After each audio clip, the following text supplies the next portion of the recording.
জহি খহি গৈছে নগৰবেৰাৰ ডুকুচি পাহাৰপাৰা কাঠৰ দলং। ইতিমধ্যে প্ৰশাসনে জৰাজীৰ্ণ দলংখনেৰে বন্ধ কৰি দিছে যাতায়াত।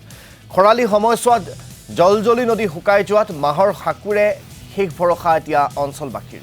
কিন্তু বাৰিষা কালত বন্ধ হৈ পৰে এই বাঁহৰ সাকু।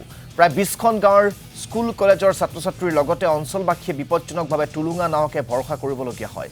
অঞ্চলটোৰ প্ৰায় 18 লক্ষাধিক লোকৰ যাতায়াতৰ সুব্যৱস্থাৰ বাবে বাৰিষাৰ পূৰ্বে দলংখন মেৰামতি কৰাৰ আহ্বান ৰাইজৰ। দলঙেৰে পাৰ হ'ব নোৱাৰে, দলঙৰ অৱস্থাই নাই, মানে জৰাজীৰ্ণ অৱস্থা হৈছে। বাৰিষাৰ সময়ত মানে চৰকাৰে যদি ঠিক কৰি নিদিয়ে তেতিয়া নাৱেৰে পাৰ হ'ব লাগিব। বাৰিষাৰ সময়ত যথেষ্ট কিবা অসুবিধা হ'ব আৰু যাতায়াতৰ ক্ষেত্ৰত চালে আমি একদম পিছপৰা। আৰু এই দলংখনৰ ওপৰত এখন দলং দিবৰ কাৰণে নৈখনৰ ওপৰত চৰকাৰক আমি বাৰম্বাৰ অনুৰোধ কৰিছোঁ, চৰকাৰে কোনো কাণ সাৰ দিয়া নাই। চ' আমি চৰকাৰক আকৌ অনুৰোধ কৰিছোঁ যাতে এই অঞ্চলৰ দীৰ্ঘদিনীয়া এটা সমস্যা যাতে চৰকাৰে পূৰণ কৰে। এই দাবী আমি চৰকাৰৰ ওচৰত